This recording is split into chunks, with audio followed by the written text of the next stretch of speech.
Добър ден, казвам се Цветелина и съм първия говорител на утвърждаващия отбор.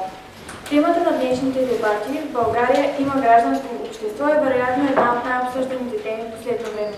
Именно тази тема ни дава възможност да благодарим на Асоциация Интегро и организаторите на днешните дебати, че ни предоставят възможност тук на всички нас в залата да изразим и защитим нашата активна гражданска позиция. Нашият отбор защитава тезата, че в България има гражданско общество, тъй като в нашето общество множество от хора с сходни цели и идеали се обединяват в граждански сдружения с идеална цел. Гражданското общество основно обхваща различни структури и организации, регистрирани по Закона за юридическите лица с нестопанска цел. В последните години понятието се използва все повече за определяне на граждански неформални групи и интернет активистки платформи. Гражданското общество е динамично пространство извън семейството, държавата и пазара, което е създадено от индивидуалните и колективни действия, организации и институции, където публично се отстояват общи интереси.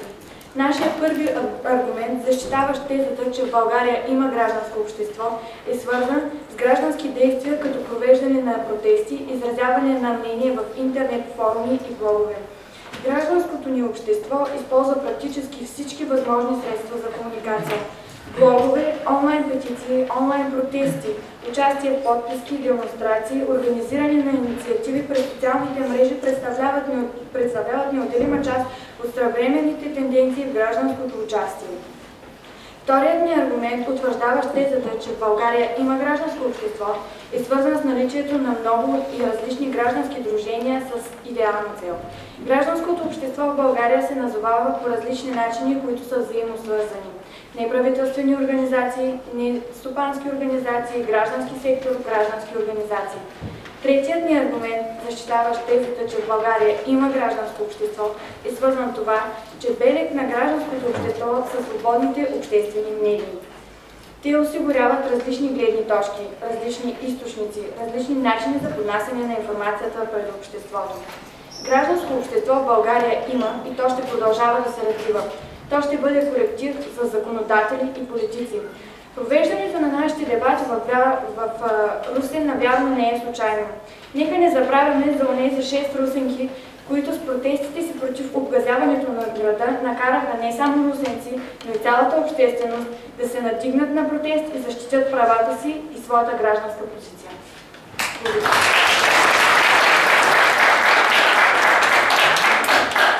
Първи отрицаващ към въпроса на разпит, трети отрицаващ задава въпроси, първи утвърждаващ отговаря. Здравейте, аз съм Марчел. Първият въпрос ми е, можете ли да ни назовете поне 3 неправителствени организации или граждански сдружения и в коя сфера работят те? Да, първото гражданско сдружение е гражданско сдружение, което защитава правата на потребителя. Следващото е гражданско сдружение за защита на правата на онкоболните.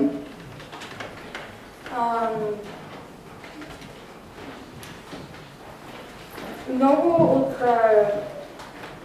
гражданските сдружения с идеална цел са фондациите. Такава фондация е фондация Комунитас, която провежда конкурс 1000 стипендии, стимулираща развитието на талантливи деца. Вторият ми въпрос е, какво според вас би мотивирало, какво би накарало гражданите да бъдат по-активни, по-ангажирани към проблемите в обществото? За насърчаване на развитието на гражданското общество има европейски проекти, които го стимулират.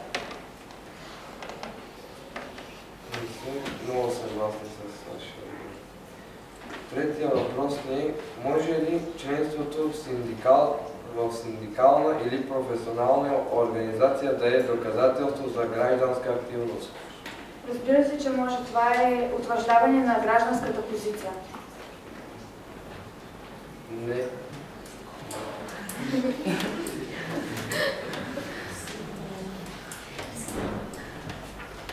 Ами, нека да ви обясня. Това се обяснява с понятието плурализъм, което означава потвърждаване и допускане на множество мнения, възгледи и гледни точки. За синдикалните дружества, които говорите, те се обединяват около дадена идея и я защитават. Те представляват част от гражданското общество и защитават неговите интереси.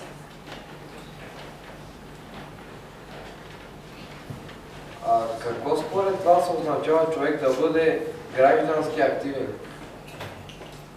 Граждански активен може да бъде всеки човек. Аз вярвам, че всеки от нас тук в залата изразява по някакъв начин своето мнение, било то във форум, било то в час пред учители. Винаги сме защитавали позицията си. И това, че днес сме тук на тези дебати, означава, че ние имаме изразена гражданска позиция, която я защитаваме. Благодаря.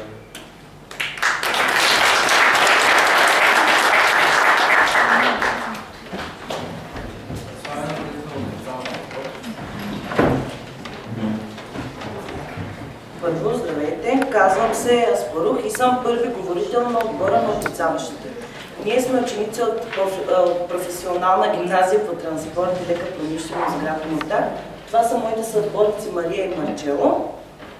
Ние чухме вашата теза и вашите аргументи, с които не сме много съгласни и ще се опитаме да ги оборим. Ето и нашата гледна точка по темата. Гражданското общество е характерно за развитите демократични общества, където са налице правова държава, разделение на властите, добре функциониращи органи на управление. В гражданското общество се съчетават обществения с личния интерес, а гражданите чрез своята самоосъзнатост и самоинициатива се явяват като коректив на политиката, провеждана от държавата. Това се осъществява чрез изградените неправителствени организации, граждански сдружения, фондации и други, изразяващи интересите на гражданите. Главен регулатор на отношенията между държавата и гражданското общество се явява правото, спазването на законите, което важи и за държавата и за обществото. Често гражданското общество е определено като трета сила, като изразител на социалните цели на хората. Винаги зад интересите на гражданското общество стоят интересите на гражданите, но не на една отделна личност, а като съвкупност на личностите в обществото. Ценности на гражданското общество са демократичното взимане на решения, прозрачност, толерантност, ненасилие, равнопоставеност между половете, екологични стандарти, изкореняване на бедността. И понеже ние не откриваме тези параметри в българската действителност, твърдим, че зряло гражданско общество с типичните му характеристики в България не съществува. Това е тезата, която ще защитаваме днес в този дебат. В подкрепа на тази теза, че гражданско общество в България няма, са нашите аргументи. Първият аргумент – слаба популярност, негативен имидж и недоверие към гражданските организации. Голяма част от тези организации са малко известни на гражданите, не е ясна дейността им и източниците за финансиране. Често целите и действията на тези организации не съвпадат с интересите на хората. Вторият ни аргумент по тезата е наличието на корупция на всички нива. Водеща е корупцията в съдебната система и в публичната администрация. Корупцията е повсеместна и се е превърнала в механизъм за действие в държавата. Наличието на корупционни практики демотивира гражданите да предлагат промени, да търсят решенията на проблемите и това създава апатия от тях. Третия аргумент – ниско ниво на обществено доверие и нетърпимост към другия. Българските граждани нямат доверие на институциите, не вярват в полезността на неправителствените организации и предпочитат да се капсулират, да се затворят в семейния кръг. Това затруднява социалните контакти между отделните индивиди и създаването на гражданската общност. Това, че хората не са достатъчно активни, не се включват в организации, които да поставят ясно гражданските искания и тези искания да бъдат обсъдени и чути от властта и това да бъде отразено при вземането на решение, едва тогава гражданските структури могат да бъдат полезни и ефективни. Но в България това не се случва. Тук проистича и нашия четвърти аргумент – ограничено въздействие на гражданите върху обществените процеси в страната. Благодаря.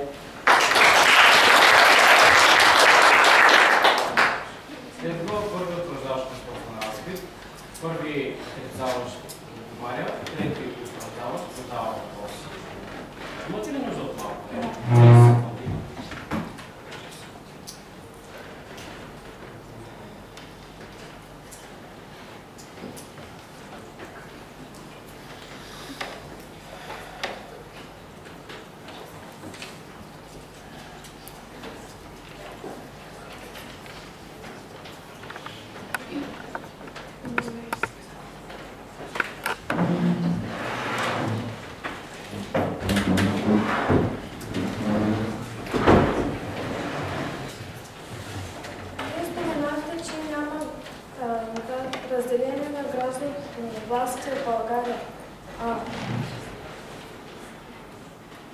Извинете, може ли по-силно въпроса, защото нищо не се чува?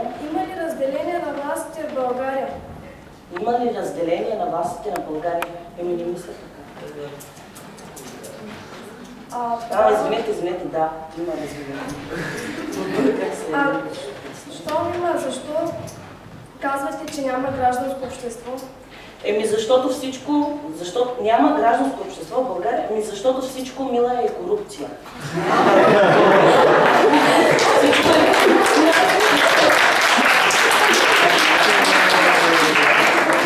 За всяка услуга си заплаща. Всичко е корупция. Вие казвате, че гражданското общество съществува при демократичните държави. Ние не сме демократична държава. Ние сме демократична държава, но всъщност, да, точно така, ние сме демократична държава. А това не следва ли, че има гражданско общество в България? Моля? Че има гражданско общество в България. Аз, както ви казах, че аз не мисля, че има гражданско общество в България. Посочете ли статистика, която доказва, че няма гражданско общество? За съжаление нямаме статистика, но както ви казах, навсякъде има корупция. Бихте ли ни дефинирали термина за гражданско общество и от кого е въведен? Не мога да го дефинирам. Благодаря. И аз благодаря.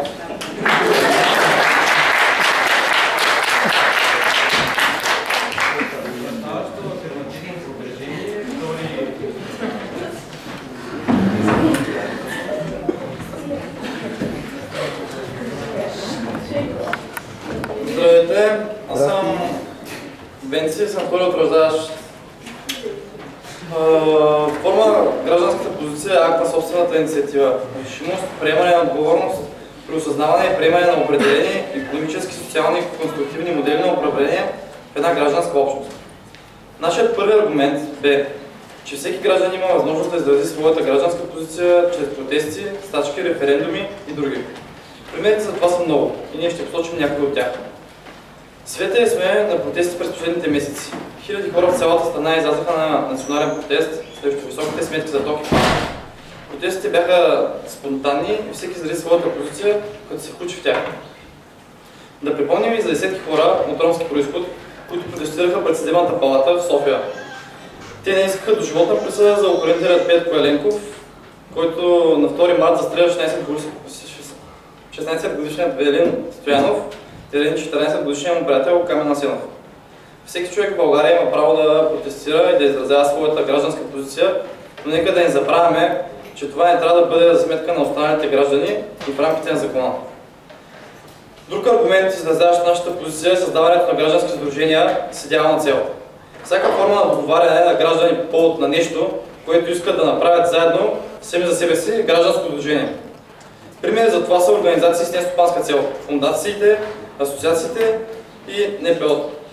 В България има над 22 000 регистрирани НПО, които отговарят на реалните потребности на гражданите и работят в полза на гражданите. Всеки човек с определена гражданска позиция може да участва и да защити своето мнение именно чрез участието си в такива организации. В резултат на протестите от март 2013 започнаха пълноценно да функционират обществените съвети, съставени от граждани, които контролират дейността на институциите, което е стъпка напред в развитието на гражданското общество и засилване ролята му в решаването на наболелите социални проблеми на гражданите в България. Средство за развитие на гражданското общество и модерната държава са медиите. През последните години сме свидетели на силата на свободните обществени медии. Те превърнаха в трибуна на гражданския глас.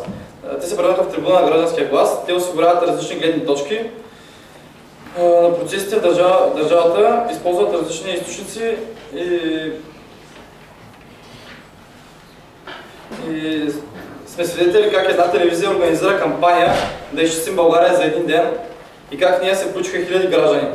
От нашето училище в кампанията се включиха над 400 ученици и над 150 родители и учители.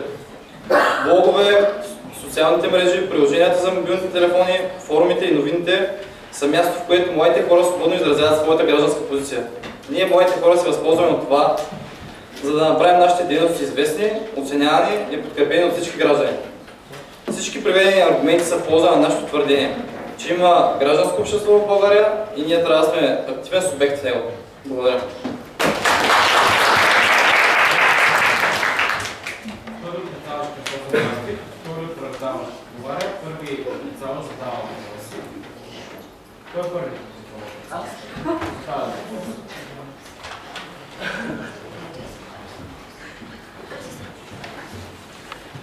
Според вас какъв ефект имаше от протестите, проведени от СХОР? Какъв ефект до сега има? 50% от проведените протести са с положителен ефект. Да, но какви, нали имаше протести за токове? Така, значи тук веднага седмица като всички като излезнаха над 150 града, излезнаха протестират, тук падна моментално. Падна? Да. Добре, има промяна, значи има промяна цената на тока. Значи искате да кажете, че тези протести дават резултат. Имаше резултат. Да.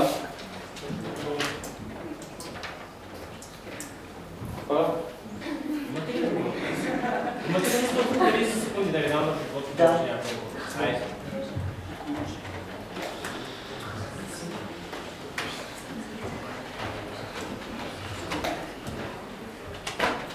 Как разбирате думата корупция? Корупция.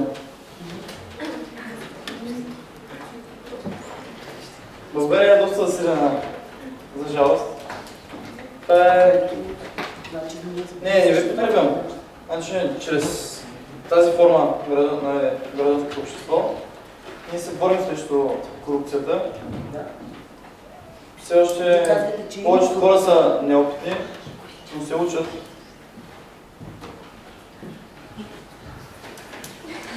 Добре, разбирам. Благодаря.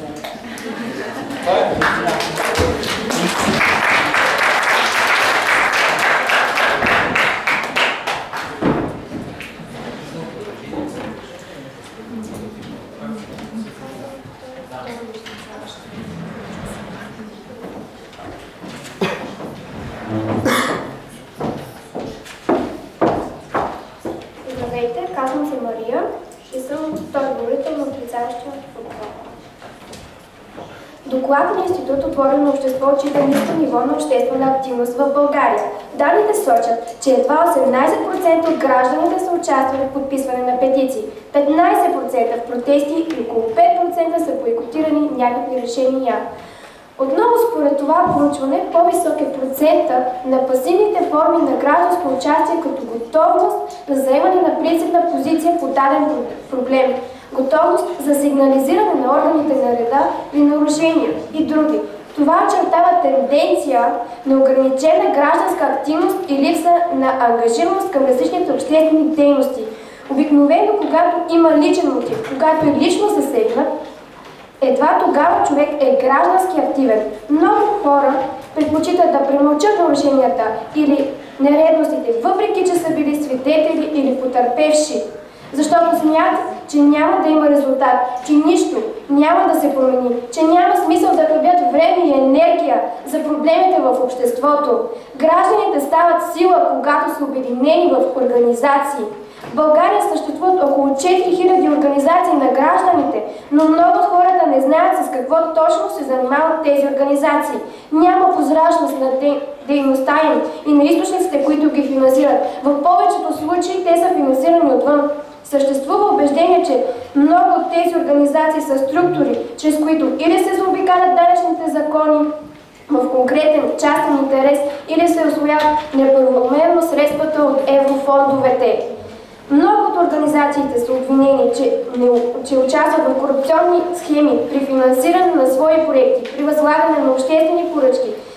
Зависими са от структурите на държавната власт. Така много неправителствени организации остават неразбрани от гражданите и с ниска популярност.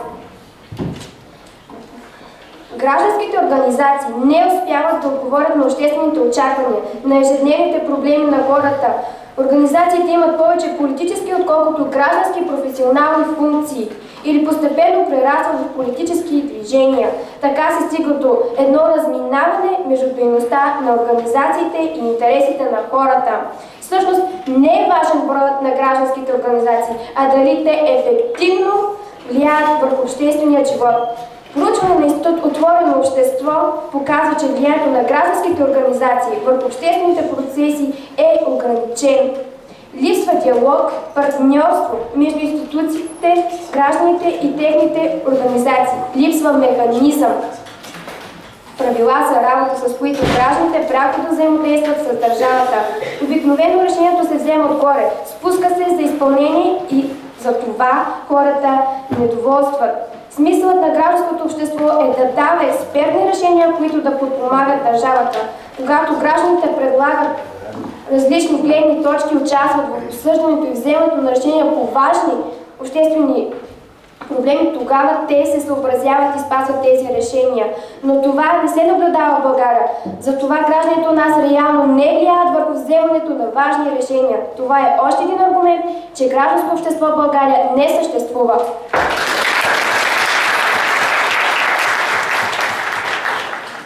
Първият утвърждаващ Христос Разпит, вторият отрицаващ отговаря, първият утвърждаващ задава въпрос. Посочихте доклад, бихте ли казали за какъв период е това?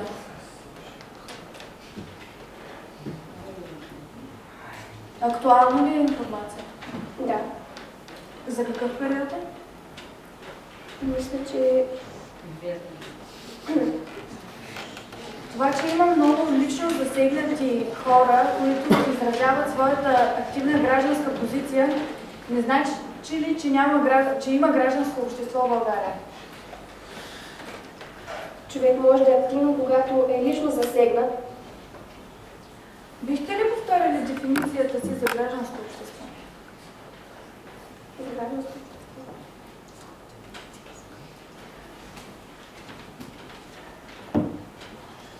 Лично засегнатите хора, които изразяват гражданската си позиция, не се ли обединяват, за да търсят своите права? Например, Сдружението на онкоболните защитава своите права. Това не означава ли, че изразяват своята активна гражданска позиция?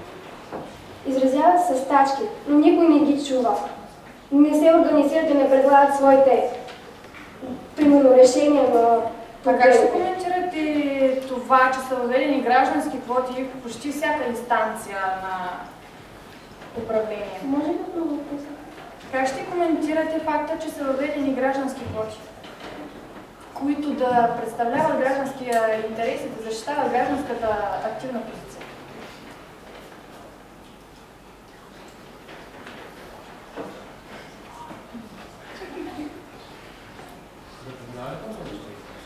Ясно.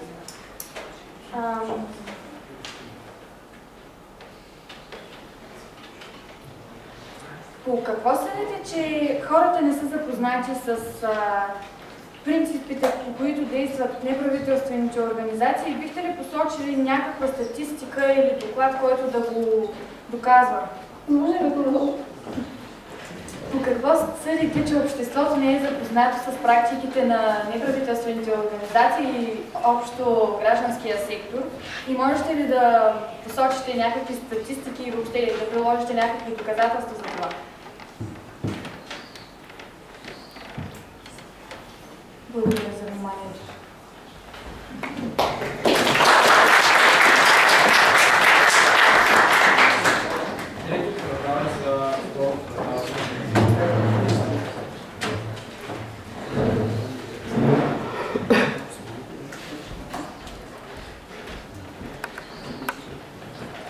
Добър ден, казвам се Неркис, съм третия утвърждаващ.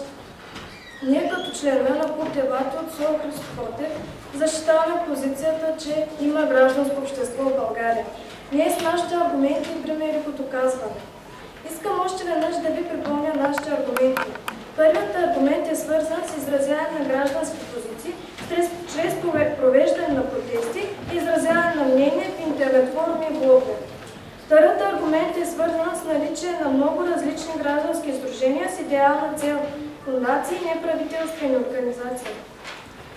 Третият аргумент е свързан с наличието на голям брой свободни медии, които са трибуна на гражданското общество.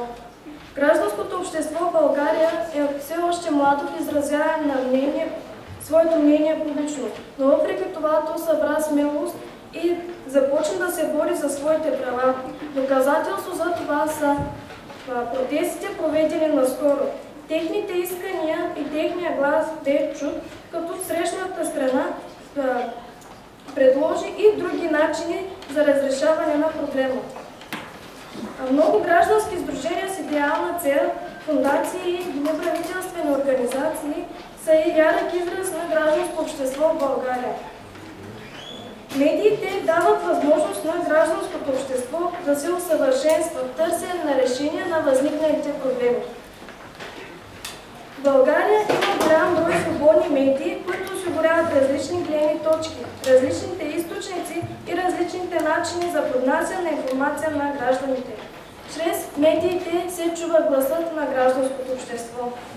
В училищата в България има сформирани клубове, които играят роля в изграждането на гражданска позиция. Това се осъществява чрез проектите, програмите и дебатите, в които участват учениците. Чрез дебатите, които провеждаме, ние изразяваме своите граждански позиции. В България има гражданско общество, но от нас зависи дали гражданското общество ще стане все по-силно и по-силно или пък ще изгуби шанса да накара да чуят неговия глас и да се решат проблемите. Ние живеем в демократична държава и в тази държава суверенен народа. Обществото води държавата и само урежда и води държавните работи, като се сближава и обединява по цели и интереси. Не трябва да забравяме, че обединението прави силата и след време в България ще има ясно очертано гражданско общество.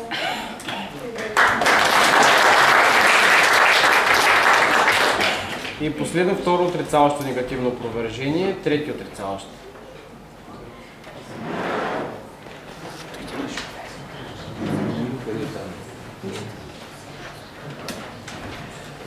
Добър ден, казвам се Марчо и ще представя моето заключение.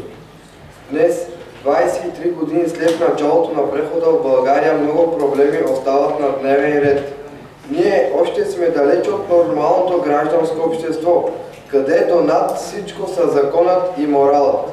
У нас не се спазват законите, защото иначе нямаше да говорим за сива икономика.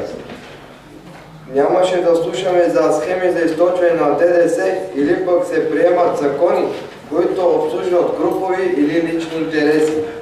Може би обществото ни все още не е осъзнало значението на икономическите промени и затова не е въстанало срещу антинародни политики като плосък данък, увеличаване на възрастта за пенсиониране, орязване на държавния бюджет. Нормалните, демократични европейски общества точно за това протестират, но не и у нас.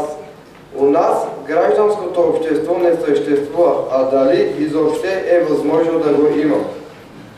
Доказателство за липсата на гражданско общество е търпимостта към корупцията и безхаберието на институциите.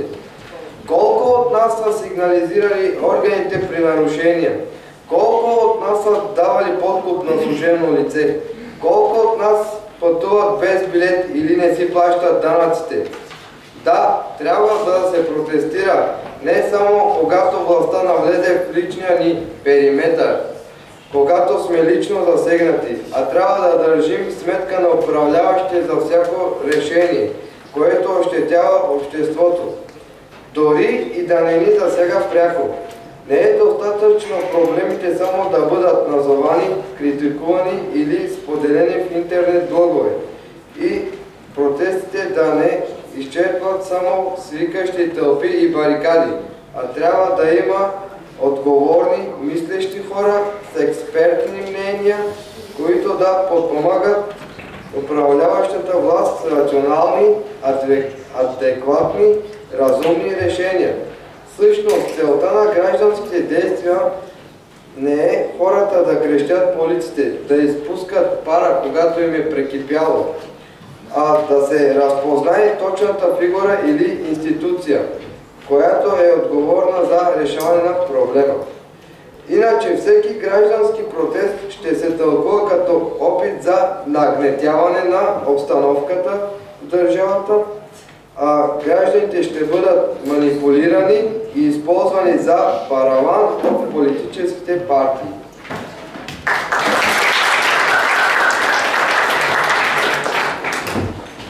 Аз смятам, че се получи много добър дебат преди тези два отбора. Приветствам ви да се поздравите с приключване на вашия дебат. Било много да ви Обявявам кафе пауза 20 минути, след това да се готвят нови пазари Върбица.